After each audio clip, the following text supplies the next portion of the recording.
ప్రసాదలబ్ధపరమగ్రాహ్యకైంకర్యశాలినే శ్రీశైలేశదయాపాత్రం దేవత్యాదిగుణార్ణవం యతీంద్రప్రవణం వందే రమ్యజామాతరం మునిం శ్రీరంగసింహగిరిదేశికపాదసేవా ప్రాప్తాఖిల ద్రవిడ వేద రహస్యజాతం శ్రీగౌతమాన్వయజం ఆశ్రిత భాగధేయం గోపాలదేశికమహం శరణం ప్రపంచే కౌశికాన్వయ సంజాతం వెంకటార్య తనోభవం వేదాంతాచార్య సశిష్యం ఉడైవర్లమాంబది శ్రీమద్ వెంకటరంగార్య శిష్యం సత్శిష్య సేవదిం హే లక్ష్మణార్య విబుధం సంశ్రయే దేవి దీప్తయే ఓమస్మద్గురుభ్యో నమః భక్తామృతం విశ్వజనానుమోదనం సర్వాద్యనం శ్రీషడకోపవన్మయం సహస్రశాఖోపనిషత్ సమాగమం నమామ్యహం ద్రావిడ వేద సాగరం திருவழுதினாடென்னும் தங்கொரு போரென்னும் மறுவினியவன் பொன்னரென்னும் வன்மறைகள் அந்தாதிசேதான்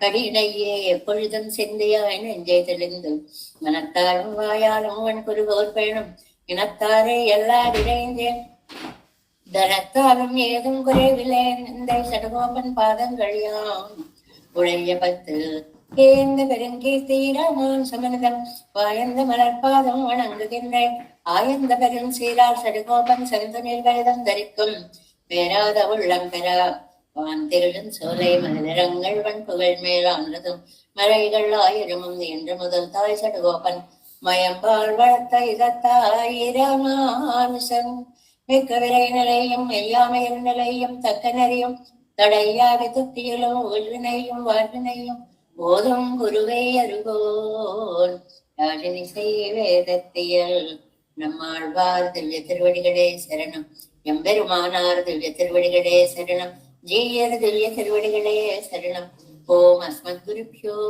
நமஹ. జై శ్రీమన్నారాయణ. భాగవత గోష్ఠికి దాసోహాలు సమర్పిస్తూ நம்மాழ்వారు అనుగ్రహించినటువంటి తిరువాయిమొഴി ఎన్ని జన్మల పుణ్య ఫలమో ఇలాగ మనం అనుసంధానం చేసుకునేటువంటి ఒక మహద్భాగ్యాన్ని స్వామి ఆళ్వార్లు మనకి కల్పించారు. దీన్ని ప్రతినిత్యం పెరుమాళకు మనం కృతజ్ఞతని చెప్పవలసినదే. ఎందువల్ల అంటే ఒక పాసురం నేర్పండి, ఒక 10 నేర్పండి అంటే ఒకరింట్లో నేను చూసాను, నెలకి ఇన్ని వేలిస్తే మేము వచ్చి ఇలా చెప్తాం, ఇలా చదువుతాం, ఇలా చేస్తాం. ఇలా ఉండేటువంటి ఈ లౌకికమైనటువంటి లోకంలో మన ఇంట్లోకి ఈ దివ్యమైనటువంటి అవకాశం వచ్చి, ఈ ఆచార్య పరంపర వచ్చి, తద్వారా చక్కగా మీరందరూ ఆనందానుభవాన్ని పొందడం, మనందరం కలిసి దానిని వినడం, చేయడం, ఇది మనకి తెలియని ఎన్నో జన్మల సుకృతం అమ్మ. అది మాత్రం ప్రతిరోజు గుర్తు పెట్టుకోండి. మనకున్న సంపదలు మనకు తెలియవు. ఇలా కళ్ళున్నాయి, చూస్తున్నాం, చదువుతున్నాము, ఈ విషయం గుర్తించలేము. అది లేనివాడిని చూసినప్పుడు మనం ఎంత అదృష్టవంతులమో అని అనిపిస్తుంది. అలా కాకుండా ఇంత మంచి దివ్యమైనటువంటి అవకాశాన్ని మాకు ఇచ్చావా తండ్రి అని ఆయనకి ఎప్పుడు కృతజ్ఞులమై ఉండాలి మనం అందరం కూడా. అందులోనూ తిరువాయిమొഴి దివ్య ప్రబంధం, అనుసంధానం, పారాయణం, అనడం, వినడం, ఇది సామాన్యమైనటువంటి లభించేటువంటి అదృష్టం కాదు. ఇందులో 6లో 3లో ప్రవేశించాం. 6:3లో మొదటి పాసురం ఇవాళ మనం చెప్పుకోబోతున్నాం. నల్గురవం సెల్వం నరకముం సువర్గముమాయ్ வெல்பகையும் நட்பும் விடமும் அமுதமுமாய் பல்வகையும் பரந்த பெருமான் என்னை ஆழ்வானை செல்வன் மல்குடி తిరువిన్నగర్ కండేనే. ఇవాళ ఎంత మంచి రోజు. మనం తిరువన్నగర్ దివ్య దేశంలోకి వెళ్ళిపోతున్నామండి. నమ్మాళ్వార్లు మనని తిరువిన్నగర్ అనేటువంటి దివ్య దేశానికి తీసుకుని వెళ్ళిపోతున్నారు. మానసికంగా ఆ దివ్యమైనటువంటి ఆనందాన్ని మనం పొందగలుగుతున్నాము. ఇందులో మనకి 9వ పాసురం ఒకటి ఉందండి. నమ్మాళ్వార్లు ఆ దివ్య దేశాన్ని చూసి ఆనందాన్ని పక్కలేక ఎన్ని పిలుపులు పిలుస్తారు అంటే దానికి చెప్తున్నారు. ఒక మనవడు అలా నడుస్తూ వస్తూ ఉంటే, లేదు లేక లేక కలిగిన ఒక కొడుకు పిల్లి అడుగులు వేసుకుని అలా నడుస్తూ వస్తూ ఉంటే, నా తండ్రి, నా బంగారు కొండే, నా వజ్రాల మూటే అని మనం ఎన్ని విశేషణాలు ఎలా వాడతామో నమ్మాళ్ళవార్లకి తిరువణ్ణగర్ స్వామిని చూసేటప్పటికి అన్ని విశేషణాలు వచ్చాయి అంటారు వ్యాఖ్యానంలో. 9వది చూడండి. ఎన్నప్పన్ ఎనక్కగా ఇగుళాయ్ ఎన్నై పెற்றவளாய் పొన్నప్పన్ మణియప్పన్ ముత్తప్పన్ అప్పన్ ఎన్ని మాటలో చూడండి. ఇవన్నీ స్వామికి ముద్దు పేర్లు అనమాట. అలా మిన్నప్పన్ మదిల్ సూழ తిరువణ్ణగర్ చేరంద అప్పన్ తన్నొప్పారిల్ అప్పన్ తందనం తంతాళ్ నిజలే. చాలా అందమైనటువంటి పిలుపులతోటి ఆనంద ప్రకటన చేస్తారు నమ్మాళ్ళవార్లు. ఇక్కడ ఉండేటువంటి స్వామికి రెండు పేర్లుగా మనం అనుకుందాం. ఒప్పిలియప్పన్, ఉప్పిలియప్పన్. అలా రెండుగా మనం అనుకుంటే ఒప్పు ఇల్లప్పన్, ఆయనతో సమానుడైన సౌందర్యం కలిగిన వాడు లేడు, అంత అందగాడు అని మొదటి అర్థం. రెండవది ఉప్పు ఇల్లప్పన్, ఆ క్షేత్రంలో ఇప్పటికి కూడా ప్రసాదంలో ఉప్పు వాడరు. ఎందువల్ల అంటే స్వామి యొక్క సౌలభ్యాన్ని చెప్పేటువంటి ఒక చక్కటి కథను చెప్తారండి. ఎక్కడుంది ఇది? సుమారుగా కుంభకోణానికి 4 మైళ్ళ దూరంలో ఉండేటువంటిది. ఇక్కడ ఒప్పిలియప్పని శ్రీనివాసన్ అని కూడా అంటారు. చాలా అందంగా ఉంటాడండి స్వామి. ఆ పక్కన మార్కండేయ మహర్షి విగ్రహం కూడా ఉంటుంది. అక్కడికి వెళ్ళినప్పుడు మనం ఆయన కూడా దర్శించుకుంటాం. దీని ఆలయ విమానం అంటే గర్భగుడికి పైన ఉండేటువంటి ప్రదేశాన్ని విమానము అంటారు. గర్భగుడి ప్రదేశం, ఆ పైన అందమైనటువంటి నిర్మాణాన్ని అంతటిని విమానం అంటారు ఎక్కడైనా. ఆ ప్రదేశానికి విష్ణు విమానము అంటారు, సుధానంద విమానము అని కూడా అంటారు. మార్కండేయ ఋషి ఇక్కడ తపస్సు చేసిన దివ్యస్థలం అండి. అంతా మా మునులు తపస్సు చేసిన దివ్యస్థలం. కావేరి కూడా ఆయనకు ప్రత్యక్షమై వరాన్ని ఇచ్చినటువంటి దివ్యస్థలం అనమాట.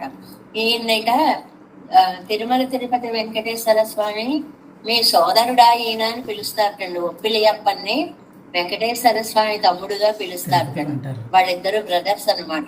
అలాంటి సంబంధం కూడా ఒకదాన్ని చెప్తారు. అందుకనే దీనికి దక్షిణ తిరుపతి అంటారు. ఉత్తర తిరుపతి అయితే అది, దక్షిణ తిరుపతి అయితే ఇది. ఇలా ఇంకా 2 క్షేత్రాలకు ఉన్నాయి కదండి పేర్లు, అంటే ఉన్నాయి. దీనికి కూడా ఉంది అనమాట. ఇది భూలోక వైకుంఠం అని. తిరువిణ్ణగర్, విణ్ అంటే ఆకాశం అని, అందువల్ల వ్యోమపురి అంటారు. వ్యోమం అంటే ఆకాశం, వ్యోమపురి అంటే ఆకాశపురి, ఆకాశ నగరం. తులసీవనం, మార్కండేయ క్షేత్రం, ఇన్ని పేర్లు ఉన్నాయండి. ఈ తిరువణ్ణగిరికి వెళ్లే వాళ్ళందరూ కూడా చక్కగా ఈ విషయాలన్నీ గుర్తుపెట్టుకుని పెరుమాళ్లతో పాటు మార్కండేయ మహర్షిని కూడా మనం సేవించుకొని రావచ్చు. ఎందువల్లంటే క్షేత్రంకి భాగవతోత్తముల వల్ల మరింత గొప్పతనం వస్తుందండి. ఎందుకంటే ఆ పెరుమాళ్ళని రప్పించి అక్కడ నిలబెట్టినటువంటి భక్తి కలిగినటువంటి మహానుభావులు వాళ్ళు. అక్కడికి పెరుమాళ్ళు రావడానికి వీరు చేసిన తపస్సు కారణం. అలాంటి భాగవతోత్తములను కూడా మనం సేవించుకోవాలి అని. అక్కడ ఒక పెద్ద తులసివనం ఉండేదిటండి.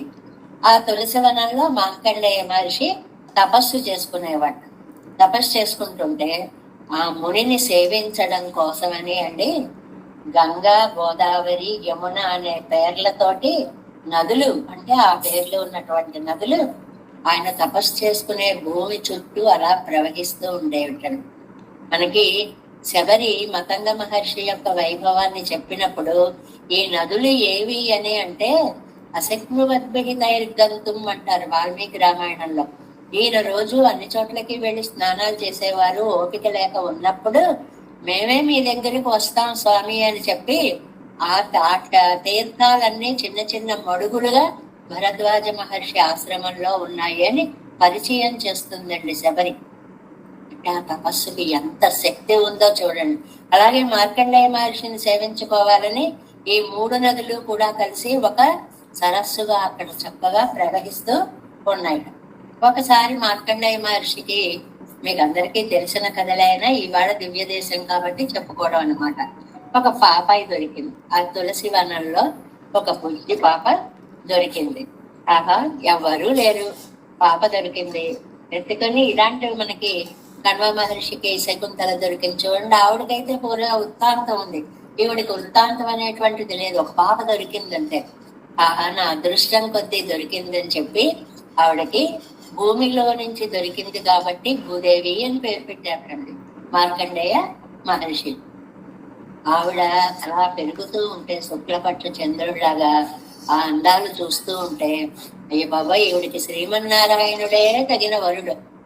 మామూలుగా ఉండే మనుషులు ఎవ్వరికి ఇచ్చి ఈవిడిని నేను పెళ్లి చెయ్యను, ఆ భగవంతుడికే ఇచ్చి పెళ్లి చేస్తాను, ఆయన ఇచ్చిన సంతానం ఆయనకే ఇచ్చి నేను పెళ్లి చేస్తాను అనుకున్నట్టండి. అలా అనుకుంటూ ఉంటే ఒకరోజు ఆయన ఆశ్రమంకి ఒక పండు ముసలి, నడుము వంగిపోయి, చేతిలో కర్ర, ఇదంతా ముడుతలు పడిపోయి అసలు ముసలితనం మూర్తి భవించిందా అన్నట్లు వచ్చాటండి. అది అంటారు అక్కడ మాట. ముసలితనానికి ఒక ఆకారం వస్తే ఎలా ఉంటుందో అలా ఊగిపోతూ ఊగిపోతూ ఊగిపోతూ వణికిపోతూ వచ్చాటండి. వచ్చి అతిథిగా వస్తే ఋషికి ఇంకా ఎంత ఆనందమో, ఎందుకంటే అభ్యాగత స్వయం విష్ణువు అనే రోజులండి. అభ్యాగతుడు తిదివార, ఆ తిథి అని పేరు, ఆ తిదివార నక్షత్రాలు ఆ లేకుండా వచ్చేవాళ్ళు వాళ్ళు. అందుకని వాళ్ళని ఒకప్పుడు, ఇప్పుడు ఎక్కడ మనం భరిస్తాం ఇలా నిమిషంగా ఎవడో ఒకడు వచ్చేస్తూ ఉంటే, కానీ ఆ రోజుల్లో అలా వచ్చిన వాడిని అభ్యాగత స్వయం విష్ణువు అనేవారండి. పెరుమాళ్లే అలా వచ్చేసారు ఆ రూపంలో అని చెప్పి, ఇంకా ఈ ఋషి ఆయనకి ఎదురు వెళ్ళి స్వాగతం చెప్పి మర్యాదలు చేసి, మీకు తగినటువంటి భోజనం ఏర్పాట్లు అవన్నీ చేస్తానండి అని అంటే, నాయన ఇవన్నీ చేస్తావు కానీ నేను కోరింది ఒక కోరిక తీర్చాలి అన్నాడు. తప్పకుండా స్వామి, మీకేం కావాలో చెప్పండి అని అంటే, ఇదిగో ముసలివాడిని అయిపోయాను చూడు, వండుకోలేకపోతున్నాను, తినలేకపోతున్నాను, కాస్త మీ అమ్మాయిని ఇచ్చి పెళ్లి చేస్తే నాకు వంట వర్క్ అన్ని చూస్తూ ఉంటుంది అని అడిగాడు. ఎలా ఉన్నాడు? ఉప్పని ఊతే పడిపోయేంత బలహీనంగా 90 ఏళ్లవాడిగా ఉన్నాడు. ఆయనకి ఈ 15 ఏళ్ల అమ్మాయిని ఇచ్చి పెళ్లి చేస్తే బాగుంటుంది అని అనిపించింది. వెంటనే పెళ్లి చేసేయి, ఇప్పుడే చేసేయి నాయన అన్నట్టండి. అనేటప్పటికి తెల్లబోయట ఈ ఋషి. ఇది ఎక్కడ గొడవరా నాయన అనుకుంటూ, ఏమండి అడగడానికి కూడా కొంచెం అర్థం ఉండాలి, మీ వయస్సు చూడండి, మీకు ముని మనవరాలు అయ్యేంత వరసగా ఉంది మా అమ్మాయి, దీన్ని మీకిచ్చి పెళ్లి చేయడం ఏంటండి అంటే, కాదు నాయన కాదు నాయన, ఎలా అయినా సరే మీ అమ్మాయిని ఇచ్చి పెళ్లి చేయి అంటండి. వెళ్ళట్ట అక్కడి నుంచి, మీ అమ్మాయిని ఇస్తే గాని నేను కదలను అంటట. అంటే నీకు వంట చేసి పెట్టడానికి కదా కావాలంటున్నావు, మా అమ్మాయికి అసలు వంటే రాదు ఇప్పటి వరకు, ఏ పదార్థంలో ఎంత ఉప్పు వేయాలో తెలియదు దానికి, అలాంటి దాన్ని చేసుకుని నువ్వేం తింటావు, అందువల్ల వద్దులే అన్నట్ట. అంటే ఓహో, ఉప్పు వేయడం తెలియదు అంటున్నారు కదా, ఉప్పు లేకుండానే తింటానంట అన్నట్టండి ముసలాయన. ఉప్పు ఇల్లు అప్పను అనమాట, ఉప్పు లేకుండానే నేను ఆ అమ్మాయి ఏది చేస్తే అదే తింటాను అని సిద్ధపడ్డాడు. చివరికి కాళ్ళ మీద పడ్డంత పని చేసేటండి. ఇస్తావా మాంతావా, మీ అమ్మాయిని వచ్చి పెళ్లి చేస్తావా పెళ్లి చేయవాలి. ఋషికి అసలు మతిపోయిందిట, ఎలా ఇవ్వను ఇంత ముసలివాడికి ఈ చట్టిదాన్ని అని ఒక్కసారి మళ్ళీ తపోనిష్టలోకి వెళ్ళిపోయి, శ్రీమన్నారాయణ ఏమిటయ్యా ఈ పరిస్థితి ఎందుకు కల్పించావు అని దండం పెట్టుకుని ఒక్కసారి కళ్ళు తెరిచేటప్పటికి ఆ వృద్ధ బ్రాహ్మణుడు కాస్త శ్రీమన్నారాయణుడిగా దర్శనమిచ్చేటాడు. మార్కండేయ మహర్షికి అనమాట. శంఖ చక్రాలు ధరించే ఉన్నట్టండి. ఇప్పుడు తెలిసిందా నేను ఎవరో అన్నట్టు. అసలు వింటేనే మనకి ఇంత ఇంత సౌలభ్యమా పెరుమాళ్ళకి అనిపిస్తుంది. ఇంకా ఆయన కళ్ళారా కన్నాడు, ఎంత ఆనందపడిపోయి ఉంటాడో చూడండి. పోగొడితే నేను నిర్ణయం నాకే ఇవ్వాలన్న నేను నిర్ణయాన్ని పరీక్షించడం కోసం నేను ఇలా వచ్చానయ్యా, అంతకంటే ఏం లేదు. ఇప్పుడు ఈ అమ్మాయిని నాకు ఇచ్చి పెళ్లి చేస్తావా అని అడిగితే సరదాలన్నమాట. ఇప్పుడు పర్వాలేదా పెళ్లి చేస్తావా, చిన్న చిన్న మాటలే గాని హాస్యాలుగా ఉంటాయి. ఇందాక మన డేన్ గారు చూడండి, ఎవరు పర్మిషన్ ఇచ్చారమ్మా చదువుతున్నారు అని అంటే ఆవిడ సమాధానం, ఇవన్నీ అలా త్రుళ్ళింతలు, చిన్న చిన్న హాస్యపు జల్లులు అనమాట. అలాగా ఇప్పుడు చేస్తావా అని అంటే, మార్కండేయ మహర్షి తప్పకుండా నేను చేస్తాను, కానీ నువ్వు ఇప్పుడు ఏ రూపంతో వచ్చావో అదే రూపంతో ఇక్కడ శాశ్వతంగా దర్శనం ఇవ్వాలి భక్తులకి అని అంటే, దివ్యమంగళ విగ్రహంతో అర్చామూర్తిగా వేయించేసేటండి అక్కడ స్వామి. పెరుమాళ్ళని తీసుకొచ్చి భూమికి, తర్వాత శాశ్వతంగా అందరికీ అత్యారూపంగా ఆ పెరుమాళ్ళ దర్శనం చేయించగలిగిన భాగవతోత్తముడు మార్కండేయ మహర్షి. అంత గొప్ప తపస్సు, అంత గొప్ప భక్తి భావం. ఈ భక్తుని కాదనలేని సౌలభ్యం పెరుమాళ్ళది అన్నమాట. వెంటనే దేవశిల్పి విశ్వకర్మ గారు ఉంటారు, ఎక్కడెక్కడ పెరుమాళ్ళకి ఏం కావాల్సి వస్తుందో అని చూస్తూ ఉంటారు. ఆయన వచ్చి అద్భుతంగా ఆలయాన్ని నిర్మించాక బ్రహ్మగారు వచ్చాక, స్వామి ఇంత భక్త సౌలభ్యమా నీకు, నిన్ను సేవించుకుంటాను అని బ్రహ్మగారు వచ్చి స్వయంగా బ్రహ్మోత్సవాన్ని ఆయనే చేసేటండి. ఆ చేసిన ఆనందంలో నాకు తృప్తి కలగలేదు, మళ్ళీ వచ్చేస్తాను ఇంకోసారి వచ్చి చేసేటండి. అలా ఒకే సంవత్సరంలో 2 సార్లు బ్రహ్మోత్సవాలు చేయడం వల్ల తిరువిన్నగర్ లో ఇప్పటికి కూడా 2 బ్రహ్మోత్సవాలు జరుగుతాయిటండి. ఆ సంప్రదాయాన్ని, అంటే ఆ గతాన్ని, ఎక్కడో జరిగిన దాన్ని ఇదంతా జరిగేదా అని విశ్వసించని వాళ్ళకి ఉదాహరణలతో సహా, దృశ్యాలతో సహా, ఆలయాలతో సహా ప్రత్యక్షమయ్యేటువంటి ఒక అద్భుతమైనటువంటి దివ్య దేశము అన్నమాట. ఇక్కడ ఇంకా నమ్మాళ్ళవార్లు చెప్పుకున్నాం కదా ఇందాక, ఎంత ప్రేమ వచ్చేసిందో, ఎన్ని పిలుపులు పిలిచారో. ఇక్కడ 5 మూర్తులుగా పెరుమాళ్ళు వేయించేసి ఉంటారట. అందుకని నమ్మాళ్ళవార్లు 5 ముద్దు పిలుపులు పిలిచారు అంటారని. అందులో తిరువెన్నగరప్పన్ మొట్టమొదటిదండి. తిరువెన్నగర్లో వేయించేసి ఉన్న స్వామి అంటే మూలవర్లకి పేరు తిరువెన్నగరప్పన్. రెండవది పొన్నప్పన్, ఉత్సవులకి పొన్నప్పన్ అని పేరు.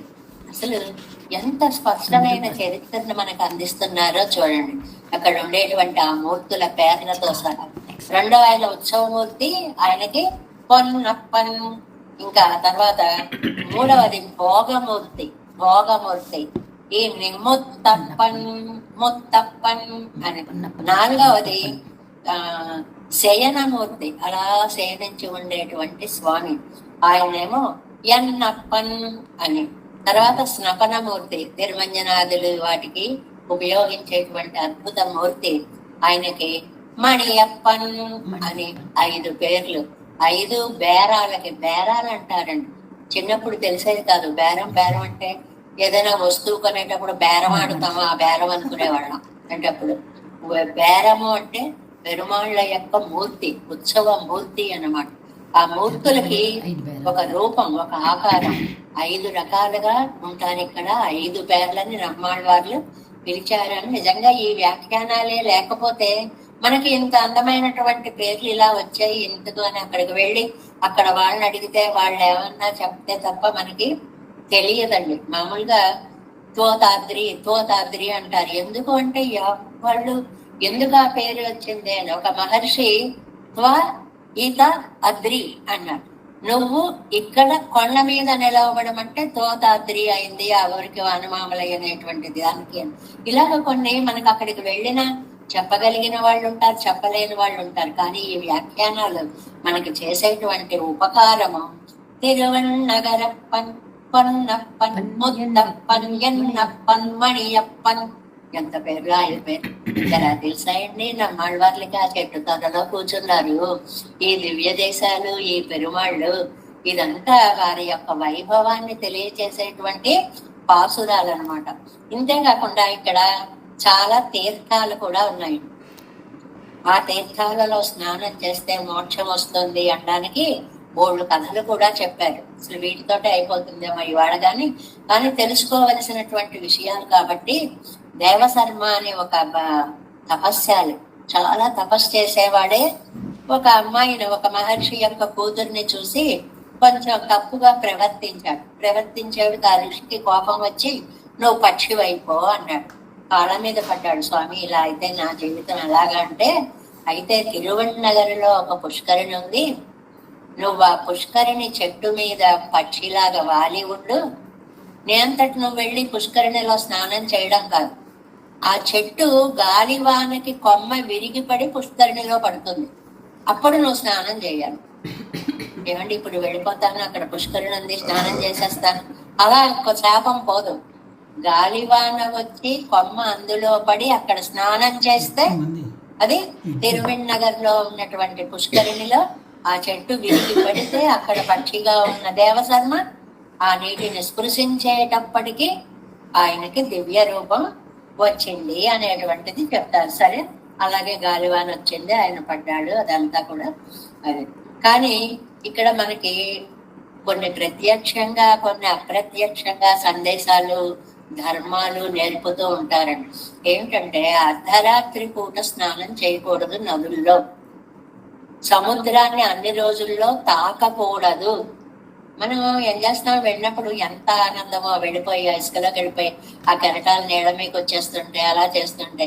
కానీ పూర్వీకులు పెట్టినటువంటి నియమం ఏమిటి అంటే పర్వదినాల్లోనే సముద్రాన్ని తాకాలి, అక్కడ దానికి అది నియమం.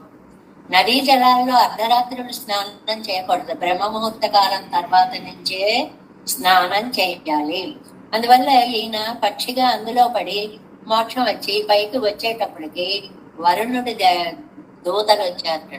ఆ వరుణుడి దూతలు వచ్చి నువ్వు అర్ధరాత్రి స్నానం చేసావు కాబట్టి నిన్ను శిక్షిస్తాము అని అన్నారు. ఇది చూడండి, మనకి భాగవతంలో నందుడు తెలియక వేళ కాని వేళలో నదిలో స్నానం చేశాడని, అప్పుడు కృష్ణుడు వెళ్ళి రక్షించి తీసుకొచ్చాడని కథ ఒకటి ఉంది కదా, తెలుస్తుంది కదా, అలాగనమాట. అయితే ఇంతలో విష్ణుదూతలు కూడా వచ్చారటండి. విష్ణుదూతలు వచ్చి ఏంటి మీరు వచ్చారు అని వరుణ దూతలు అంటారు, తెల్లబోయారటండి. అంటే ఇది మామూలు పుష్కరిణి కాదు, ఒప్పిలియప్పన్ సన్నిధిలో ప్రవహించే గంగా యమున సరస్వతి సంగమమైన పుష్కరిణి. ఇది సామాన్య పుష్కరిణి కాదు, ఇందులో 24 గంటలు స్నానం చేయవచ్చు. అప్పుడు ఒక నియమం ఏర్పాటు చేశారట. ఆ ఊరు వెళ్ళినప్పుడు అయ్యో అర్ధరాత్రి అయితే స్నానం చేయకూడదు అని భయపడక్కర్లేదు, అక్కడ మాత్రం ఎప్పుడైనా స్నానం చేయవచ్చు అని. అందుకని ఆ పుష్కరిణికి ఏం పేరు వచ్చిందండి, అహోరాత్ర పుష్కరిణి. అహోరాత్రము అంటే 24 గంటలు స్నానం చేయడానికి మనకి అవకాశం ఇచ్చినటువంటి పుష్కరిణి అని. ఇంకా వేరే వేరే తీర్థాలు కూడా, సారంగ తీర్థము, సూర్య తీర్థము, ఏవో చాలా చాలా తీర్థాలు కూడా ఉన్నాయటండి. కానీ ఈ అహోరాత్ర పుష్కరిణి అనేటువంటిది మోక్షప్రదమైనటువంటిది అనేటువంటి మాట. ఇక్కడ ఇంకా ఈ ఊరెడితే మనం వేదాంత దేశకుల సన్నిధిని కూడా చూడొచ్చండి. మహానుభావులు అక్కడ వేయించేసి మనకి అంత వాంగ్మయాన్ని 200 గ్రంథాలు రచించారండి వేదాంత దేశకులు. మన జ్ఞానానందమైన దేవం చదివేటువంటి హయగ్రీవ స్తోత్రం ఆ మహానుభావులు ప్రసాదించినట్టు ఇంకా చాలా చాలా ఉన్నాయి, మీకు చాలా తెలుసుకుంటారు. అలాంటి ఆయన యొక్క వేదాంత దేశకుల యొక్క సన్నిధి కూడా ఇక్కడ ఉంది. రాజులందరూ కూడా ఈ ఆలయానికి కొంత కైంకర్యాలు చేశారని శాసనాలు కూడా అక్కడ ఉన్నాయిటండి. పొయ్యగయ్యాళ్ళవార్లు, పేయాళ్ళవార్లు, నమ్మాళ్ళవార్లు, తిరుమంగయ్యాళ్ళవార్లు, ఇంతమంది మంగళాశాసనం చేసిన దివ్యక్షేత్రం అండి ఇది. మనకి దివ్య తిరుపతి అని వేటినంటాం, ఆళ్వార్లు మంగళాశాసనము చేసినటువంటి వాటికే దివ్య తిరుపతులు అనేటువంటి పేరు అనమాట. అలాగా ఇక్కడ ఇంతమంది ఆళ్వార్లు, నమ్మాళ్వార్లు అంటే ఇది పూర్తి దశకం. ఇప్పుడు మనం నల్గురవం అనేటువంటి ఈ దశకం అంతా నమ్మాళ్వార్లు చక్కగా అనుగ్రహించారు. ఇంకా దీని గురించి ఇంకా ఎంత చెప్పుకున్నా చాలా కాలానే ఉంటుంది అని అంటారు అనమాట. సరే, దాని మధ్య మధ్యలో కొన్ని కొన్ని విశేష విషయాలని మనం చెప్పుకునేటువంటి ప్రయత్నం చేద్దాం. ఇప్పుడు పాసురంలో ప్రవేశిద్దాం. నల్గురవం సెల్వం நரகமும் சுவர்க்கமுமாய் வெல்பகையும் நட்பும் விடமும் அமுதமுமாய் பல்பகையும் பரந்த பெருமான் என்னையாழ்வானை செல்வம் மல்கும் குடி తిరువెన్నగర్ కండేనే. ఎక్కడికి వచ్చేసారండి? తిరువెన్నగర్ కండేనే. ఆహా, ఇప్పుడు మేము తిరువెన్నగర్ ని చూస్తున్నాము. అంత అందమైనటువంటి దివ్య దేశానికి వచ్చాము. ఏమీ శ్రమ లేదు, ఖర్చు లేదు, ఏమీ లేదు. కాబట్టి మానసికంగా మనందరం కూడా అక్కడ ఉన్నట్లుగా ఒకసారి ఊహించేసుకుందాం. నల్కురవం, నల్కురము అంటే దారిద్ర్యము అని అర్థం అండి. నల్కురము మంచి దారిద్ర్యం. దారిద్ర్యంలో మంచి ఏమిటండి? అంటే ఒక్క పైసా కూడా లేనటువంటి దరిద్రం. అది అసలు ఏమీ లేనటువంటి దరిద్రం ఒకటి. సర్వం అంటే సంపద. ఈ పాసురంలో 4 వ్యతిరేక విషయాల జంటలు వస్తాయండి. 4 వస్తాయి పాయింట్స్. మొదటిది నల్పురవం దారిద్ర్యం, సర్వం సంపద. నెంబర్ 1 దరిద్రము, సంపద. అది ఫస్ట్ పాయింట్. నరకము సెకండ్ పాయింట్. సువర్గము స్వర్గం ఇది రెండవ పాయింట్. స్వర్గము నరకము పూర్తి విరుద్ధాలు కదండి ఇవి. మనకు వ్యాఖ్యానాల్లో చక్కగా చెప్తారు, అప్పుడు చెప్పుకుందాం. నరకమే అంటే ఇంకా జీవితం నరకమే. మనం నరకానికి వెళ్ళక్కర్లేదండి. ఒక్కొక్కసారి అనిపిస్తుంది భూలోక నరకం ఇక్కడే అనుభవిస్తున్నాం మనం. కొన్ని కష్టాలు వచ్చినప్పుడు చూడండి, ఇంతకంటే నరకం ఉంటుందా అనిపిస్తుంది దేహానికి. అలాగా కష్టాలు వచ్చినటువంటి వాడికి నరకం, వాడి పాపానుభవం అంతా భూమి మీదే అయిపోతుందా అనిపించే జీవితాలు మనం చూడడం లేదండి. అందువల్ల నరకం. మరి స్వర్గం దానికి ఆపోజిట్ స్వర్గం. అంటే రెండవ పాయింట్ నరకము, స్వర్గము. ఈ ఆయ్ అనే దాన్ని ఈ 4 సెట్లకి పెట్టుకోవాలండి. వ్యాఖ్యానంలో వస్తుందండి మనకి. 4 సెట్లకి పెట్టుకోవడం అంటే ఎలాగా? నల్పురవం సర్వం ఆయ్, నరకం సువర్గము ఆయ్, వెల్పగయ్యం నట్టం విడమం అముదము ఆయ్. అలా ఆయ్ ఐ ఐ ఐ అనేటువంటి మాట అన్ని చోట్ల అన్వయించుకోవాలన్నమాట. తర్వాత నాడై వెల్పగయ్యం ద్వేషం, జయించేటువంటి ద్వేషం.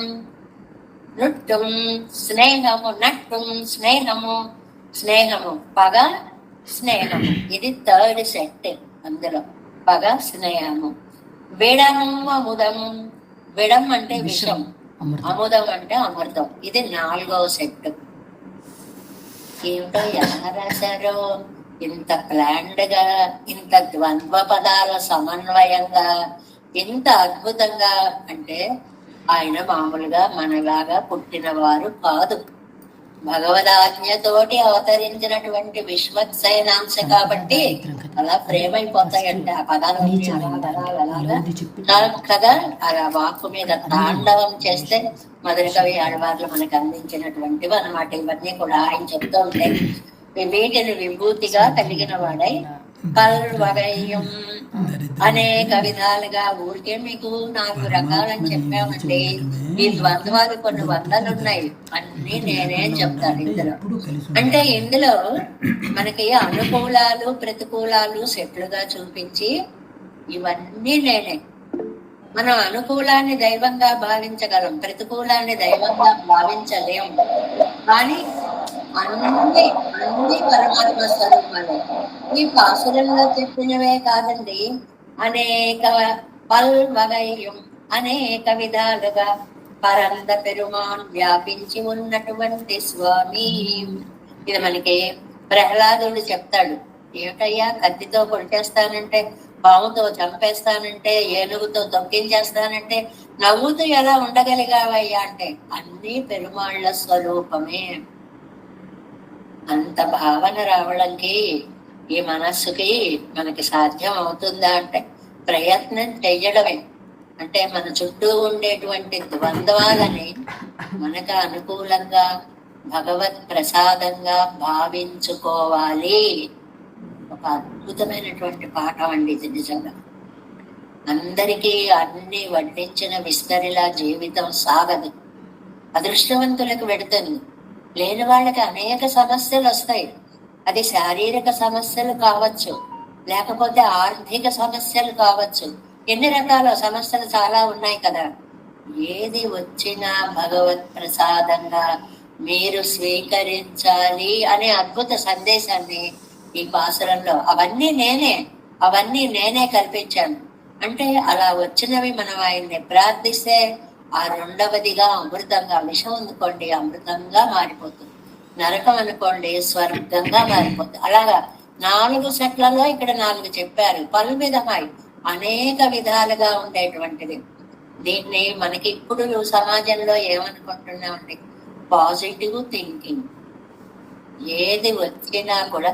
కానీ దీనివల్ల మీరు చూడండి, మనస్సు స్థిరపడుతుంది, బీపీ అవి పెరగవు. ఒక ఆనందమైన స్థితి ఆ నర్వస్ సిస్టమ్ మీద పనిచేసేటప్పటికి ఆరోగ్య సమస్యలు చక్కగా తగ్గుతాయి అన్నమాట, మనకు అనుకూలంగా ఉంటాయి అన్నమాట. అంటే ఏం డెవలప్ చేసుకోవాలి? Positive thinking. ఏది వచ్చినా సరే అది పెరుమాళ్ళ ప్రసాదంగా భావించాలి. ఏంటంటే మరీ చెప్తారు, నడవలేకపోతున్నాం, కూర్చోలేకపోతున్నాం, చేస్తున్నాం, ఇది పాజిటివ్ థింకింగ్ అని మనం అనుకోవచ్చు. కానీ ఇంతకంటే ఏమైన పరిస్థితుల్లో పడనీయకుండా ఇలా ఉంచావా స్వామి, నా రోజులు ఇలా వెళ్ళగలుగుతున్నాయా, నీ దయ నాపై ప్రసరింప చెయ్యని ఆయన్ని ప్రార్థిస్తే అందులో మనకి పరిష్కార మార్గాలు దొరుకుతాయి. ఆ విషయాన్ని చెప్తున్నారండి ఈ పాసరంలో. చాలా అద్భుతమైన పాసరం. పెరుమాన్ అలాంటి స్వామివి ఎన్నై ఆడ్వానై నన్ను దాసునిగా చేసుకున్న సర్వేశ్వరుడివి. ఇదో పెద్ద గొప్ప అంటే ఎంతో మంది దాసులు ఉన్నారు, మీరు దాసులు కాదు కాదు కాదు. నాలాంటి వాడిని, ఏమాత్రం జ్ఞానం లేని వాడికి జ్ఞానాన్ని ప్రసాదించి నన్ను నీవాడిగా చేసుకున్న స్వామి. సెల్వం మల్గుకుడి తిరువన్నగర్, ఈ తిరువన్నగర్ దివ్యక్షేత్రం ఉందే, సెల్వం సంపదలు అతిశయించి ఉన్న కుటుంబాలు, కుడి అంటే కుటుంబం, అలాంటి కుటుంబాలు ఉన్నటువంటి తిరువన్నగరమును నేను కండేనే సేవించాను. అంటే ఏంటండి, తిరువన్నగర్లో ఉన్న వాళ్ళందరూ ధనవంతులండి. ధనానికి నిన్న సంగతి, ఇక్కడ సంగతి చెప్పుకోవాలి. నిన్న దారిద్రపు రాదు అని చెప్పారు కదండి, చిట్ట చివరి మాట నిన్న పాసరంలో. దారిద్ర్యం అంటే ఏమని చెప్పారు? పెరుమాళ్ళకి దూరం అవడమే దరిద్రం అని చెప్పారు. ఈ కూడు గుడ్డ ఇవి కాదు సంపదలు, పెరుమాళ్ళతో కూడి ఉండడమే సంపద అని నిన్న చెప్పిన దాని సంగతి ఇక్కడికి ఆ యారో మార్క్ ఇక్కడికి తీసుకురావాలన్నమాట. కాబట్టి మేము ధనవంతులమయ్యాము అని అంటే అర్థం ఏంటి? నిన్ను చూడడం అనేటువంటి సౌభాగ్యము మాకు కలిగింది అని చెప్పడం. అందువల్ల సంగతిని అలా చెప్పుకోవాలి. ప్రతిదానికి ఒక దశకానికి ఒక దశకానికి కనెక్టివిటీ మనం చెప్పుకుంటూ ఉంటాం, ఎలాగా ఎలా కానీ. అక్కడ దారిద్ర్యము ఉండదు అని చెప్పి ఆ దారిద్ర్యం లేని సంపన్మూర్తిని ఇక్కడ మేము దర్శిస్తున్నాము. ఆ ఊళ్ళో ఉండేవారంతా పెరుమాళ్ళ యొక్క ఒక భక్తుడు పిలిచి తీసుకొని వస్తే నీ కోసం ఇక్కడ నిలబడ్డాను అనేటువంటి స్వామి సన్నిధిలో ఉన్న కుటుంబాలు అదృష్టం కాక ఏముందండి. ఇప్పుడు శ్రీరంగంలో ఉంటారండి, అంత ధన్యులండి వాళ్ళు. భట్టరు వారు ఏమన్నారండి, ఒక కుక్కనే ఈ వీధుల్లో తిరిగినా నా జన్మ సార్థకం. అంత వైభవం. అలాంటిది అక్కడే ఉండడం సంభవిస్తే రోజు వెళ్ళి ఆయన చూసి కూడా రావక్కల్లా, ఆ ఊళ్ళో ఉంటే చాలు. ఇదం ఈ రంగం, ఆహా ఇదే కదా శ్రీరంగం, త్యజతామిహాంగం. అక్కడికి వెళ్ళి పోయినా పర్వాలేదు, పోతే అదృష్టం, పరమపదంలోకి చేరడం అనేటువంటిది. అందువల్ల దివ్య దేశ వైభవాలు సంపత్కరాలు అనే సందేశాన్ని ఇస్తోంది ఈ పాసరం. ఏమిటి సంపత్కరాలు? ఎలాగా? పెరుమాళ్ళు అనేటువంటి సంపదని నిత్యం పొందుతున్నటువంటి వైభవోపేతమైన సంపద కలిగిన కుటుంబాలు ఉన్నటువంటి తిరువన్నగరము. అంటే ఇక్కడ ఎన్ని సమాహారమో చూడండి. భక్తుని యొక్క ఆర్తి, తపస్సు చేసి పిలవడం, భగవంతుని యొక్క సౌలభ్యం, ఈ తపస్సుకు మెచ్చి ఆయన బయలుదేరి రావడం, ఆయన యొక్క ఉదారమైనటువంటి హృదయం, అక్కడ ఉండేటువంటి వారికి దర్శనమిచ్చి వారిని సంపత్కరులుగా చేసినటువంటి మహోదార గుణం, ఇన్ని కలిపితే ఒక తిరువన్నగరము అయింది అనేటువంటి దాన్ని చెప్తారు. ఇంకా ఒక వ్యాఖ్యానం ఎంత అద్భుతంగా చెప్పారంటేనండి, నిజంగా అది చదువుకోకపోతే ఈ పాయింట్ తెలిసేది కాదు నాకు అనిపించింది. ఏమిటి అంటే, ఇందులో శ్రీకృష్ణ పరమాత్మ 10-11 అధ్యాయాలు చెప్పాడు కదండి. విభూతి యోగం చెప్పాడు కదా 10లో. ఆ విభూతి యోగాన్నేమో పాసురాల్లో పూర్వార్థంలో చెప్పారట. ఆ తర్వాత 11వ అధ్యాయంలో సారమేమో ఉత్తరార్థంలో చెప్పారటండి. ఈ సమన్వయంతో ఈ దశకాన్ని చదువుకోండి అంటారు ఆ వ్యాఖ్యానంలో.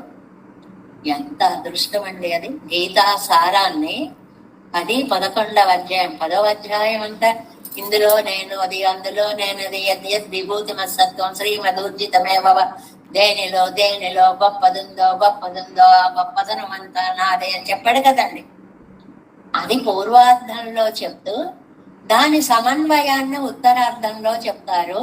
భగవద్గీత సారంగా ఈ దశకాన్ని చదవండి అనే అద్భుతమైనటువంటి ఒక సందేశాన్ని కూడా ఈ తిరువాయిమణి మనకి అందిస్తుంది. ఇంకా ఇందులో ప్రవేశిద్దాం. 7 వ్యాఖ్యానం 107వ పేజీ అండి. ఇప్పటి తార నిన్నవన్ సర్వేశ్వరన్ ఎంగిరార్ ఎన్నో పిళ్ళాన్ పణిక్కుం. చాలా అందమైనటువంటి మాటలు. పిళ్ళాన్ అనేటువంటి మహానుభావులు ఇక్కడ ఒక అర్థాన్ని చెప్తూ, ఏమీ లేదు, ఇంతవరకు స్వామి వెనక తిరువాయిమణిలో మామూలుగా విధేయుడై ఉన్నాడు కదా, నువ్వేమన్నా చాలు, నన్ను దగ్గరికి తీసుకుంటే చాలని చాలా విధేయత్వాన్ని చూపించాడు కదా. కాబట్టి ఆ విధేయంగా వచ్చినటువంటి స్వామి సామాన్యుడు కాదండి, సర్వేశ్వరన్. తారనిన్నవన్ విధేయుడుగా వచ్చినవాడు సర్వేశ్వరన్. వామనుడుగా వచ్చినవాడు త్రివిక్రముడు. అలాగా పరస్పర విరుద్ధమైనటువంటి తన ప్రజ్ఞా పాఠవాలను చూపించడంలో ఆయన యొక్క విభూతిమత్వాన్ని ఇందులో మనకి చూపించారు అనే అద్భుతమైన వ్యాఖ్యానం అండి ఇది. పిళ్ళాననేటువంటి ఆయన చెప్పారట. చెప్తే అంటే చేతనాలన్నీ కూడా వాటి యొక్క కర్మలు అనుభవించేలా చేసే భగవంతుడు సర్వేశ్వరుడు అంటే అని నిన్న మనం చెప్పుకున్నాం. చేతనము అచేతనము కరెక్ట్ అయ్యాగా అని చెప్పుకున్నాం కదండి. అలాగన్నిటినీ కూడా అదే సర్వేశ్వరత్వం అని దాన్ని వివరిస్తున్నారు ఈ పాసురంలో అని పిళ్ళాన్ అనేటువంటి మహానుభావుని చెప్తే, భట్టర్ అన్నట్ట అది నిజమే, కానీ ఒక చిన్న తేడా ఉందండి ఇక్కడ. వెనుక తిరువాయిమణిలోనేమో నేను నిన్ను చేరను అని పట్టుదలగా ఉన్నాడు, ఆ పట్టుదలను పోగొట్టేశాడు స్వామి. చెప్పుకున్నాం కదా ఆఖరి పాసురంలో, నిన్ను జయించాను అనేటువంటి ఆనందంతో ముఖమంతా కూడా శరీరం అంతా కూడా తళతళతళ్ళాడిపోతోంది ఈయనకి అని నాయకి అనుకుందని చెప్పుకున్నాం కదండి. అది ఒక అన్వయం. ఇక్కడ ఏంటంటే ఆ వైభవాన్ని అంతటినీ కూడా తెలుసుకొని చాలా అందంగా ఈ నిన్నే నేను నా దరికి చేర్చుకుంటాను, అందువల్ల నేను లేకపోతే నువ్వు ఉండలేవు అనేటువంటి విషయాన్ని, నేను లేకపోతే నువ్వెలా ఉండలేవో, నువ్వు లేకపోతే నేను కూడా అలా ఉండలేను అనేటువంటి భావాన్ని ప్రకటించాడు అనేటువంటి అద్భుతమైనటువంటి విషయాన్ని ఇక్కడ భట్టర్ వారు అలా సమన్వయించుకోవాలి అని చెప్పారు అని పిళ్ళాన్ చెప్పిన దాన్ని కొంచెం ముందుకు పెంచారనమాట. పిళ్ళానేమో ఎలా ఉన్నా వశం చేసుకున్నాడు, వశం చేసుకోగలిగాడు అని. ఆ చెప్పిన దాన్ని ఈయన ఏమన్నారు అంటే, ఆ వశం చేసుకోవడంలో తన విభుత్వాన్ని కూడా తగ్గించుకుని తను మేల్మై అంటుంటాం కదండి, గొప్పతనము అంటే పరాత్పరత్వము సౌలభ్యము అని వాటిని చూపించాడు అని ఇంకొంచెం పరిమళాన్ని అద్దినట్లుగా భట్టర్ వారు చాలా అందమైనటువంటి విభూతి దర్శన యోగంగా ఈ 10ని మనం చదువుకోవాలి, ఈ 10 పాసురాలని అని అంటారండి. యావయ్యం యావరం పిళ్ళయ్యామల్ పిణక్కి ఎన్ను కీజే ప్రస్తుతమాన సర్వేశ్వరం తత్తై అరుళించేగిరార్ అంటే అందులో ఏమన్నారండి, యావయ్యం యావరం చేతనాలైనా సరే అన్నిటినీ కూడా నా వైభవంలోకి దింపుకుంటాను అని చెప్పారు కింద. ఇదిలే ஒரு வாசி தோத்த భట్టర్ అరుళించేవర్ ఎన్ను జీయర్ అరుళించేవార్. దీనికి ఒక వాసి అంటే భేదము అని అర్థం, ఒక విశేషాన్ని జోడించారు భట్టర్ వారు అని నంజీయర్ వారు తమ కాలక్షేపంలో తమ ఆచార్యుల యొక్క వైభవాన్ని చెప్పేటప్పుడు అదావదు ఏంటండి ఆ వైభవం, సేరోం ఎన్నో అభిసంధియై కులైత్, నా దగ్గరికి రాకు పోకు నంబి అనేటువంటి పట్టుదలని పోగొట్టి తమ్మై చేరబెట్టుకుండా తన దగ్గరికి చేర్చుకున్నటువంటి ఆశ్చర్యత్తై కండు. అది ఆశ్చర్యం అంటే దగ్గరికి పరమాత్మ ఎలాంటి వాళ్ళని కూడా ఎంత గొప్ప మనస్సుతోటి తన పాద సన్నిధిని చేర్చుకుంటాడో అని విస్మితరాగిరారియన్ ఆశ్చర్యపోయారు ఆయన వ్యాఖ్యానంలో భట్టర్ వారు అని జేయర్ చెప్పారు. అంటే రెండు ఏమి భేదాలు ఏమీ లేవు. పిల్ల అని చెప్పిన దానికి అంతటి సౌలభ్యమూర్తి, అంతటి సర్వేశ్వరమూర్తి ఇంత సౌలభ్యంగా దొరికాడు అన్నారు పిల్లాన్. ఆయన అవును నిజమే కదా, నిన్ను నేను చేరను అనే పట్టుదలని పోగొట్టేసి నువ్వు లేకుండా ఉండలేను అనే స్థితికి తీసుకువచ్చాడు కదా అని ఇంకొక మాటని అద్భుతంగా జోడించారు భట్టర్ వారు అని చెప్పి దీనికి చెప్తారు. చేరవిట్టుకొండపడి తాననేక మెరే, చేర్చుకోవడం అనేటువంటిది చేర్చుకున్నవి అనేక రకాలుగా అనేక పద్ధతులుగా ఉంటుంది. అంటే ఏ గొడవలు లేనప్పుడు హాయిగా కలిసి ఉండడం ఇద్దరు వేరు, చిన్న చిన్న పొట్లాట్లు పెట్టుకుని ఆ కోపం పోయి కలిసి ఉండడం వేరు, ఎంతో కాలం దూరంగా ఉండి కలిసి ఉండడం వేరు. ఇలాగ కలవడాల్లో అనేకమైనటువంటి వైవిధ్యాలు ఉంటాయి కదా.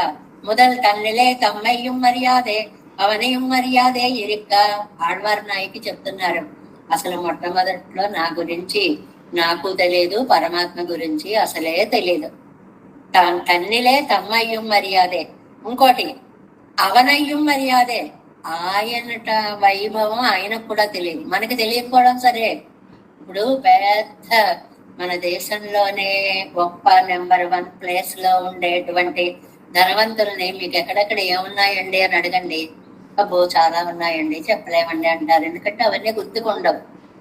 ఈ చిన్న సృష్టిలో, ఈ చిన్న దేశంలో, ఈ చిన్న సంపదలో ఎక్కడెక్కడ ఏమున్నాయో తెలియనటువంటి వాళ్ళు ఇంకా చిన్న ఫ్యామిలీకి వచ్చేసారు అనుకోండి, ఎప్పుడో చిన్నప్పుడు LIC చేస్తారు, ఎప్పుడో షేర్స్ కొంటారు, ఎప్పుడో ఏదో. ఏమండి మీకు ఏమున్నాయండి, అబ్బో వేరు వేరు రూపాల్లో చాలా చాలా ఉన్నాయండి, చూసుకోవాలండి అన్ని ఎక్కడున్నాయో అని గుర్తుకు రావు.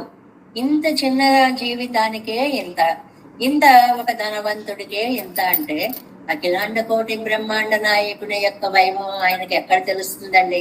మనకి తెలియకపోవడం కాదు, ఆయన వైభవం ఆయనకు కూడా అవనయ్యం మర్యాదే యొక్క తన పడిగడై అరవిత్తు కూడా విట్టుకొండాను. అలాంటి నాకు మయరువర మదినలం అన్నట్లుగా అజ్ఞానాన్ని పోగొట్టేటువంటి జ్ఞాన సంపదని ఇచ్చి నువ్వు ఉన్నావని తెలియచేసావా స్వామి. ఉళ్ళే పొగుర నిండ్రు స్వనికర్షత్తై అంటే 1వ పదిలో నికర్షణ చెప్పారు. అంటే తమ యొక్క తక్కువతనాన్ని చెప్పి అవనుడయ్య ఉత్కర్షత్తయ్యం మనసందిత్తు నా మంగుత్తైకు అయోగ్యరియన్ నగల. అయ్యో అంత గొప్పవాడండి పెరుమాళ్ళు, నేను చూస్తే ఇంత నీచుండండి, ఈ నీచుడు అంత పెరుమాళ్ళ దగ్గరికి వెడితే ఆయన స్వీకరిస్తారో స్వీకరించరో అని తనని తాను వెనక్కి వెనక్కి వెనక్కి తెచ్చేసుకునేటువంటి ఆ జీవతత్వాన్ని ఒక్కసారి తలుచుకుని తను సల్లామయ్యే కాటిపురం వెండుకొండ, ఇదిగో నువ్వు లేకపోతే నేను ఉండలేనయ్యా అనేటువంటి స్థితి అటు ఇటు కూడా వచ్చేలా చేశాడు. ఇటు నమ్మాళ్ళవారిలో ఆయన విడిచి ఉండలేనంటున్నారు, మిమ్మల్ని విడిచి నేను ఉండలేను, అందువల్లే నువ్వు పొమ్మన్నా నేను పోకుండా ఇలా నిలబడి ఉన్నాను అని పెరుమాళ్ళు కూడా అంటున్నారు అనేటువంటి దాన్ని చెప్తున్నారు. తను సెల్లామయ్యై కాటి సెల్లామయ్యై విడిచి ఉండలేని పరిస్థితి దాన్ని చూపించి ఇట్టుకొండ వడవేళ్ళులగిలే ఆ దశకంలో కదండి, వడవేళ్ళలో తన నైత్యాన్ని సంద్రామో నువ్వు ఇంత గొప్పవాడు, నేను వెళ్ళనా వెళ్ళకూడదని వెనక్కి వెళ్ళిపోతుంటే, లేదయ్యా బాబు నా సౌమ్యాన్ని చూడు, నా సౌలభ్యాన్ని చూడు, నీలాంటి వాళ్ళ కోసమే ఎదురు చూస్తున్నాను అయ్యా అని ప్రేమగా ముందుకు వచ్చి దగ్గర తీసుకున్న తత్వాన్ని అంతటినీ కూడా ఇది అనుభవపూర్వకంగా చెప్తుంటే ఆ నంజయ్యర్ వారు భట్టర్ వారు ఎలా చెప్పారో అవన్నీ గుర్తుకొచ్చి, లేదండి దూరం అవుతున్న జీవాత్మని కూడా దగ్గరకు తీసుకోవడంలో ఆయన యొక్క మామూలుగా దగ్గరికి వచ్చి దండం పెట్టిన వాళ్ళు నా రండి అనడం వేరు. ఇదే తేడా, చిన్న తేడా. అందరూ వచ్చారు దాసోహం అండి మీ వాళ్ళవండి, రండి రండి కూర్చోండి, దూరంగా నిలబడి ఉంటారు, వాళ్ళ మీద దృష్టి పడుతుంది. ఏమండి మీరు రాలేదేంటి, రండి రావచ్చు రండి భయపడకండి, వాళ్ళని దగ్గరికి పిలిచి వాళ్ళని దగ్గరికి తీసుకుని వాళ్ళకి సకల మర్యాదలు చేసి ఆ భేదం ఎలా ఉందో పెరుమాళ్ళు కూడా వడవేజుగంలో దూరమైనటువంటి ఆళ్వార్లని దగ్గరికి పిలిచి చక్కగా రండి ఆడవారు, మీరు అనుకుంటున్నారు కానీ మీరు లేకపోతే సెల్లామయ్యయి కాటి నేను కూడా ఉండలేను స్వామి అని తమ ప్రేమను వ్యక్తం చేసి ఒన్నాల్ పరిహరిక్కలాం అదండ్రే ఇని అవైపోదన్నరే ఇది. ఇక్కడ ఏంటి, ఆ వడవేళ్ళలోనేమో దూరమైన స్థితి, ఇక్కడ అలాంటిది కాదు. ఇక్కడ ఏంటి, ఒన్నాల్ పరిహరిక్కలాం అదండ్రే అగలిల్ కుత్తం, అగలిల్ కుత్తం, అణువిల్ కుత్తం. ఇక్కడ ఏంటి, ప్రణయ రోషం అన్నమాట. భలే పదాలు వేశారు. వస్తే కోపం, రాకపోతే కోపం. ప్రణయ కోపం అంటే ఏంటి, వచ్చాడు అనుకోండి, వచ్చావా, ఎన్నిళ్ళు తిరిగి వచ్చావు, ఏం సరదాలు తెచ్చుకొచ్చావు, ఎక్కడెక్కడికి వెళ్ళొచ్చావు, అది కోపం. రాలేదా, ఎందుకు రాలేదు, ఏం చేయలేదు, నువ్వు రావులే, నీకు మేమెక్కడ కనపడతాం, ఇది కోపం. అంటే దగ్గరికి తీసుకుంటే కోపం, నువ్వేం తీసుకోక్కర్లేదని తోసి పాడేసి వెళ్ళిపోవడం. అగలిల్ కుత్తం, అణుగిల్ కుత్తం మాయిరుప్పదండురే. ఇక్కడ అలాంటి పరిస్థితి కదా. జాతి చండాలనైనొక్కిన ప్రాయశ్చిత్తముండు ప్రణయాపరాధ చండాలరకు అది మెల్లయ్య. భలే రాస్తారు. ఆ రోజుల్లోనండి కొన్ని ధర్మాలు ఉండేవి. ఒకళ్ళు వీళ్ళ స్పృశలు, వీళ్ళు ఏదో వీళ్ళు చేయకూడదు, అలా చేయకూడదు. ఇప్పుడు మనం అలాంటి మాటలు మాట్లాడితే మహా పాపము కూడా. అందరూ ఒక్కడే. అది అసలు ఇవాళ ఏదో గవర్నమెంట్ ఏర్పాటు చేసింది కాదండి, వైష్ణవ సిద్ధాంతమే ఏర్పాటు చేసింది అందరి సమత్వాన్ని. మీరు ఆలోచించి చూడండి, చరిత్రలన్నిటిలో కూడా వైష్ణవ రామానుజులు, భగవద్ రామానుజులు అందరికీ ఆలయ ప్రవేశాన్ని కల్పించి మేల్కోటకి ఎందుకండి అంత వైభవం వచ్చింది, అందరూ పెరుమాళ్ళని సేవించచ్చు. ఆ రోజుల్లో జాతి చండాలనే నొక్కినాల్ ప్రాయశ్చిత్తముండు. అప్పట్లో ఆలయాల్లోకి రానిచ్చేవారు కాదు, చేసేవారు కాదు. ఏదైనా జరిగితే అయ్యో తప్పు జరిగింది అనుకునేవారు, ప్రాయశ్చిత్తాలు చేసుకునేవారు, వాటికి ఏవో ఒకటి. ఇక్కడ ఆళ్వార్లు ఒక అందమైన మాట అన్నారు, ప్రణయాపరాధ చండాలరు. ఈయన కూడా చండాలుడు అండి. ఎలాగా, ప్రణయాపరాధం చేసిన చండాలుడు అంటే నిన్ను ముట్టుకోకూడదు, నిన్ను ముట్టుకోకూడదు, నిన్ను ముట్టుకోకూడదు, ఎక్కడికో వెళ్ళొచ్చావు, నా దగ్గరికి రా, నా దగ్గరికి రాక, నా దగ్గర ప్రణయాపరాధ చండాలకు అది ఇల్లై. చాలా సరదాలుగా మాట్లాడేటువంటి మాటలు అన్నమాట. అంటే విరుద్ధమైనటువంటి భావాలన్నిటినీ కూడా నాలో చేర్చుకోగలను అనే విభూతిమత్వాన్ని 10వ అధ్యాయ సారాన్ని చెప్పినటువంటి దానిగా దీనికి మనం చెప్పుకోవాలి. யாக இப்படிகளாலே நெக்ஸ்ட் பேஜ். இப்படிகளாலே தன் செல்லாமையை காட்டி அவன் பரந்த விட்டு கொண்டபடியை கண்டு విస్మితరాగిర వరకు. అది ఈ కోపానికి నిష్కృతి లేదు అని ఏదో దూరంగా పెట్టినటువంటి ఆవిడని దగ్గరికి తీసుకుని இவ்வளவல்ல காணும் நம்முடைய ஆச்சரியங்கள் இருக்கும்படி லோகத்தில் தன்னில் தான் சேராத விருத்த పదార్థங்களும் எல்லாம் நம்மోడే సేరందిరిపారీరు. లోకంలో మీకు మంచినే స్వీకరిస్తారు, చెడును దూరం పెడతారు, కానీ అన్ని నా సృష్టే.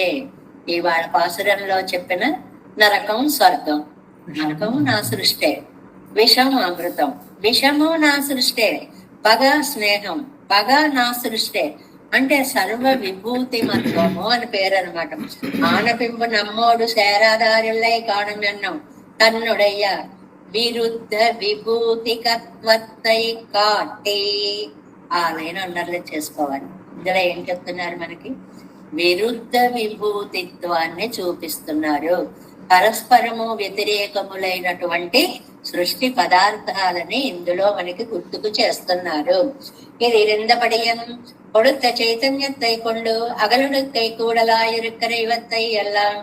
ఆయనేమో నీకు నేను చైతన్యాన్ని ఇస్తున్నాను, శక్తిని ఇస్తున్నాను అంటే ఆ శక్తి అంతా కూడా ఆయన దూరం చేసుకోవడంతో ఉపయోగిస్తోందట ఈవిడ. ఇచ్చినటువంటి శక్తిని నువ్వు దూరం అవడానికే నాకు అదే ఆనందం అని చెప్పి ప్రణయ రోషంలో ఆయనకు దూరం అవడ. అగలుక్కు ఓ ఉడలాయిరిక్కర ఇవత్తయ్యెల్లాం కూడబెట్టుకున్న నిద్ర పడిగడం ఇది నిమిత్తమానదు. లోకంలో ఎంత విభూతి యోగంలో ఉన్న ఎంత సారాన్ని చెప్పేశారండి ఈ వ్యాఖ్యానంలో. లోకంలో మామూలుగా 3 కారణాలు ఉన్నాయండి. ఉపాదాన కారణం, నిమిత్త కారణం, సహకారి కారణం ఇది మనం చాలా సార్లు చెప్పుకున్నాం. మట్టి ఉంటుంది, మట్టిలో నుంచి ఒక వస్తువు తయారవుతుంది, దాన్ని తయారు చేసేవాడు ఒకడు ఉంటాడు.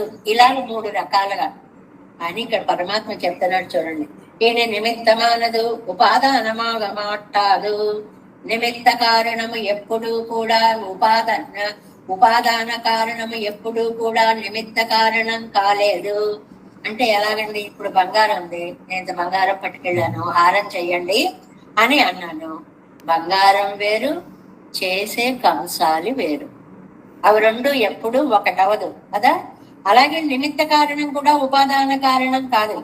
అంటే దేనికదే 3 కారణాలు వేరువేరుగా వస్తువుండి చేసేవాడుండి ఆ వస్తు రూపాన్ని మనకి కావలసిన ఆకారంలో అందించేవాడు ఉండాలి. సహకారి కారణం. కుండ చేయడానికి ఆ చక్రాలు ఏవో ఉంటాయి కదండి, కుమ్మరి చక్రాలు అవి. అలా లోకంలో కారణాలు 3గా ఉంటాయి. కానీ ఇక్కడ ఆశ్చర్యం, 3 కారణాలు త్రివిధ కారణము భగవంతుడే. అన్ని విషయాల్లో కూడా ఇది మనకి మనస్సులో పెట్టుకుంటే చాలా చోట్ల సమన్వయానికి ఉపయోగిస్తుందండి. వైద్యం ఉందండి, డాక్టర్ వేరు, మందు వేరు. కానీ ఇక్కడ భగవంతుడే వేద్యో వైద్య సదా యోగి వీర. ఆయనే మందు, ఆయనే డాక్టర్, 2 ఆయనే అవడం అనేది విభూతిమత్వానికి ఉదాహరణగా చెప్తున్నారు అనమాట. అంటే ఈయన చైతన్యంతో అచేతనంతో కూడా కూడి ఉంటాడు. యద్యద్ విభూతిమత్సత్వం, అది బాగా గుర్తు పెట్టుకోవాలి. ఈ విభూతి ఉందే, విభూతి అంటే సంపద. ఈ సంపద కనిపించేది లీలా విభూతి, కనపడింది నిత్య విభూతి. అన్ని నా అధీనంలో ఉన్నవే అన్నదానికి గుర్తుగా స్వర్గన రకాలు ఇలాంటి జంట పదాలని ప్రయోగించారు అన్నమాట.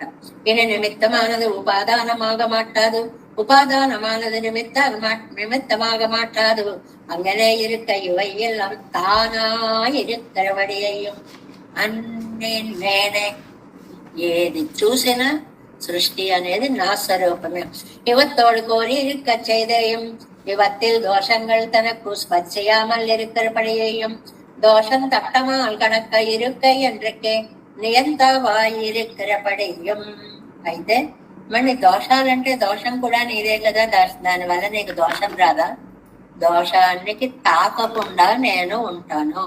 అది మీకు ఒక పాఠము. ఎలాగా? ఒక నీటి బొట్టు ఉంది, తామరాకు మీద ఉంది, కానీ అది ప్రత్యేకంగా ఉంది. ఆ తామరాకు మీద పైన ఒక లేయర్, ఒక వరుస ఉంది. ఏముంటుంది? ఒక పొర ఉంది. ఆ పొర నీటిని ఆకుకి స్పృశించనీయదు. మీ జీవితాలలో ఆ పొర రావాలి. సంసారంలో ఉంటూనే సంసారము పట్టించుకోకుండా భగవద్ దర్శనము చేయగలిగినటువంటి దివ్య స్వరూపమైన ఒక పదార్థం, ఒక తెరలాగా, పొరలాగా మనం ఏర్పాటు చేసుకోవాలి. అది దూరంగా ఉంటే పట్టించుకోకుండా ఉంటాం, అందులోనే ఉంటూ పట్టించుకోకుండా ఉండడం ఎంత కష్టం అండి. అదే కావాలి, దానిలోనే ఉండాలి, దానికి అతీతంగా నువ్వు ఉండగలగాలి. ఉండాలంటే మంది కాదు అనే భావం వస్తే ఉండగలవండి. ఒక బ్యాంకులో క్యాషియర్ గా చేస్తున్నాం అనుకోండి, కోట్ల డబ్బు వస్తూ ఉంటుంది. ఎవడో ఒకడు 10,000 ఇమ్మంటాడు, 10 లక్షలు ఇమ్మంటాడు, 1 కోటి రూపాయలు ఇమ్మంటాడు, ఇస్తూ ఉంటాం. మన మనసుకి దానికి సంబంధం ఏముందండి? మనది అవుతుంది అది? దానికి మనకి సంబంధం లేనిది. మనం కేవలం అక్కడ ఉద్యోగస్తులం, ఆ ఉన్నదాన్ని ఎవరిది వాళ్ళకి పంచి పెడుతున్నాం. ఆ డబ్బును చూస్తూ అందులోనే ఉంటూ ఆ భావాన్ని ఎలా ఏర్పాటు చేసుకుంటావో, సంసారంలో ఉంటూ ఈ సంసారం భగవంతుడు నాకు ఇలా అనుగ్రహించినది, ఇలా ఉంది అనే ఒక అద్భుతమైనటువంటి భావ సంపదని నువ్వు అలవర్చుకోవడమే విభూతి. అది ఆయన ఇచ్చేటువంటి ఒక అద్భుత సందేశం. ఇప్పటి అలాగే ఈని నాటిల్ ప్రాప్యమానదు ప్రాపకమాగమట్టాదు. లోకంలో ఉపాయం వేరు, ఫలం వేరు.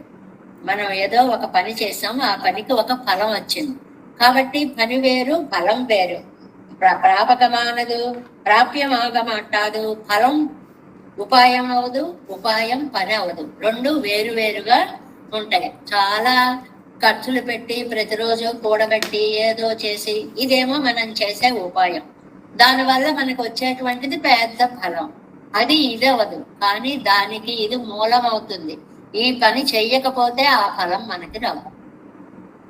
ఇప్పుడు రోజు ఒక్కొక్క రూపాయి కూడబెట్టాం, చిన్న పంచి పుట్టినప్పటి నుంచి కొన్ని వేలో లక్షలో అయింది. అది ఇది కాదు అనడానికి వీల్లేదు. ఇలా చేయబట్టే నీకు అది లభించింది. అది లభించడానికి ఇది సాధనమైంది. అలా నీ జీవితాన్ని మరచుకో అంటున్నారు. ఎంత ప్రణాళికాబద్ధంగా జీవితం సాగితే అలా పెడుతుందండి. ఏదో ఒకటి కాలం మనని పెంచుతోంది, మనమేం పెరగట్లేదంటారు ఆళ్వారంతుంది. ఏదో నువ్వు పెరిగావా, నువ్వు పెరిగి పెద్దవాడివి, నువ్వు చేసుకున్నావా, ఇవన్నీ అలా నిన్ను తీసుకొని వెళుతోంది. ఆ సత్యాన్ని గ్రహించినప్పుడు ఆ కాలాన్ని నువ్వు ఎలా సద్వినియోగం చేసుకోవాలో తెలుసుకుంటే చాలు. ఇప్పుడు ఉపకారశీలనాన ప్రాప్యం ప్రాపకం వళ్ళిరండం తానే యా ఇరుక్కరపడియం. పెరుమాళ్ళ విషయంలో ప్రాప్యము ఆయనే, ప్రాపకము ఆయనే. ఇరుక్కడపడియం மற்றும் இவருடைய சௌந்தர்ய சௌசீல்யாதி சீலாதிகளையும் அனுசந்தித்து இப்படி உபகார சீலனான సర్వేశ్వరం తిరువన్నగిరిలే వందు సన్నిహితనానా ఇక్కడికి తీసుకొచ్చారు. అలాంటి ఉపకార స్వరూపుడైనటువంటి భగవంతుడు ఎక్కడికి వచ్చాడండి? తిరువన్నగిరికి వచ్చాడు. అక్కడ ఏం చేసి ఉన్నాడు? ఒక్కొక్క దివ్య దేశానికి ఒక్కొక్క అద్భుతమైనటువంటి భాగవతోత్తమ చరిత్ర ముడిపడి ఉంటుందండి. ఏదో వచ్చేశాడు వెలిశాడు అన్నట్టు ఉండదు. లౌకికంగా చేసేటువంటి భక్తుల యొక్క ప్రార్థనలు వాటికి మూల స్తంభాలు అవుతాయి అన్నమాట. అలాంటి ప్రార్థన మీద తన సౌలభ్యాన్ని నువ్వు ఈ రూపంలో ఇలాగే ఉండవయ్యా అని ఋషి ప్రార్థిస్తే ఆ రూపంలో అలాగా అద్భుతమైనటువంటి రూపాన్ని ఇచ్చినటువంటి వాడు. సర్వేశ్వరం తిరువన్నగిరిలే వందు సన్నిహితనానాన్ ఇవనల్లదు నమకు పరమ బంధుక్கள் இல்லை అన్నది. ఇలాంటి ఆయన మనకి పరమ బంధువులు లేరు ఇంకా ఎవ్వరు. స్వామే పరమ బంధువు. దాంతర అంగీకరించాలి. ఈ బంధువులు, బంధుత్వాలు, లోకాలు ఇవన్నీ ఆభాసత్వం. ఎంత ప్రేమ ఉన్నా మీరు ఎవ్వరికి వాళ్ళ బాధ పోగొట్టలేరు. వాడు తలనొప్పితో గిలగిల్లాడుతుంటే అయ్యో అనగలమే కానీ నొప్పిని తగ్గించగలమండి మనం. అంటే అది ఊరికే చిన్న ఉదాహరణ.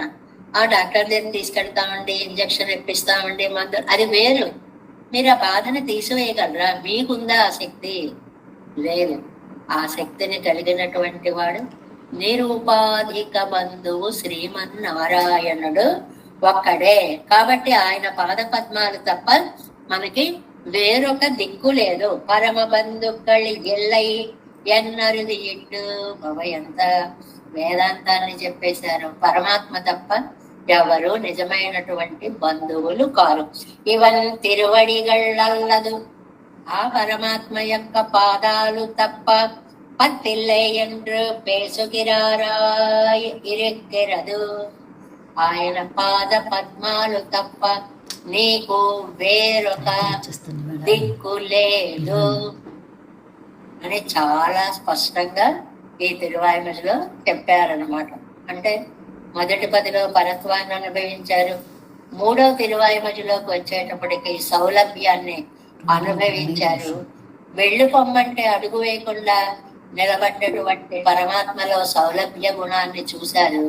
కాబట్టి వచ్చిన వాడు పరాత్పరుడు అని పరాత్పరత్వము తెలిసింది, ఇటు సౌలభ్యం కూడా తెలిసింది. అలాంటి జ్ఞానాన్ని ఆళ్వార్లు పొందారు. పొంది నా తండ్రి, నా బంగారు తండ్రి, నా తిరువన్నగరిలో ఉన్న స్వామి అని చెప్పి ఆయన రకరకాల అందమైనటువంటి ముద్దు పేర్లతోటి పిలుస్తున్నారు అనేటువంటిది ఇంతవరకు అవతారిక. முதல் திருவாயிலே பரத்வானுபவம் பண்ணி మొదటి తిరువాయిలో పరత్వం తెలుసుకున్నారు. మూడవ తిరువాయిమలే సౌలభ్యத்தை అనుసంధిస్తూ ఎత్తిరమురలినోడు ఎత్తిరం అబ్బబ్బ ఎంత సౌలభ్యం, ఎంత సౌలభ్యం. ఎత్తిరం ఎన్న కిడందార్యంగు పోకు నంబి అన్న కళ్ళచ్చేదేయం. వెళ్ళిపోవయ్యా నా దగ్గర నుంచి అన్న కాల్వ అంగమంటాదే. అరే ఒక్కడుగు వెనక్కి వేడు, నిన్న నిర్మయ్యను సందిద్దు. చూస్తూ నిజంగా వెళ్ళమంటున్నావా, నిజంగా వెళ్ళమంటున్నావా, కాదు కదా, కోపం కదా అని నవ్వుతూ ఉంటే అది గదెంతటాన పరత్వత్తయం సందిగ్గిరారు స్వామి అఖిలాండ కోటి బ్రహ్మాండ నాయకుడువే, అలాంటి వాడు నాకు దొరికావా అని పరత్వాన్ని అనుసంధానం చేసుకుని మయర్వరం మదిలం మరడపెత్తవరిదే మేల్మయ్యే అనుసంధిద్దు నీర్మయ్యే అనుసంధింపదామంతనయ్యరే. ఇది ఎంతో కష్టం. అంత గొప్పవాడు, ఇంత సౌలభ్యమూర్తిగా వచ్చాడని ఏకకాలంలో స్వామి యొక్క పరత్వ సౌలభ్యాలని మనకి పాసురంలో అందిస్తున్నారు అనేటువంటి దాన్ని అవతారికలో చెప్పారు. దేవేశం కోరనాథీత మన సంపద్మనాభం రమేశం లోకార్యం కృష్ణయుగ్మేన చనిగమశిరో యోగి భట్టార కౌచం గోవిందం కూరనాథేన సాకురు కేసేందు సింధుం యతీంద్రం மாலாதுல்யாமனாரியோ மமருதினிதே ராம பத்மாட்சநாதம் திருவருண்மாசேன முதல் கோகர்நாதமனு சீரிய கொண்டார் மணக்கால் நம்பி சந்திராமாள வந்தார் குருமாலாதரர் குறிகை பிரார் கம்பாவிந்தராசர் கோவிந்தர் கூரேசர் பட்டர் வேதாந்தமனை திருகண்ணர் கம்படைய நம்பிள்ளை இவர் ஈழந்தற்கே எந்த மாதவர் பற்பனாபரி உரளாளர் திருவழி ஒன்றே தேவ பெருவாழ்கை கண்டருளும் திருமலை ஆழ்வார் பதங்கள் முன்னல் சேலந்தனவே. नमो देवराजाय चतुर्ब्राह्मण वासने रामानुजार्यदास स्वसताय पुरसालिने नमः श्रीशैलनाथाय कुन्ते नगर जन्मने प्रसादरक्त वर्म प्राप्य कैंकर्यजालने श्रीशैल सदयापात्र श्रीवच्चादि गुणार्णव यतीन्द्र परमं वन्दे रम्या ஜாமாதரம் முனிம் வாடி திருவாய்மொழி பிள்ளை மாதக வாழ்வாழும் மனவாழ மாமன்வன் வாழியவன் மாறன் திருவாய்மொழி பிள்ளை மானத்தோர் தேரும்படி உரைக்கும் சீர் ஸ்ரீரங்க சிம்மகிரிதேசிக பாத சேவா பிராப்தாகில திரவிட வேத ரகசிய ஜாதம் ஸ்ரீ கௌதமான்வயஜம் ஆசிரித பாகதேயம் கோபால தேசிகமாம் சரணம் பிரபத்யே கௌசிகான்வய சஞ்சாத்தம் வெங்கடாரி தனோபவம் வேதாந்தாச்சாரிய சசிஷம் உடையவர்லமாங்கஜய ஸ்ரீமத் வெங்கடரங்கால் விசிஷ்டம் சச்சிஷ்ட சேவதம் ஸ்ரீ லக்ஷ்மணாரிய விகுதம் சம்சயே தேவி சித்தயே மோகம் அஸ்மத் சுரேஷ். जय श्रीमन्नारायण. भागवत गोष्ठी की दास.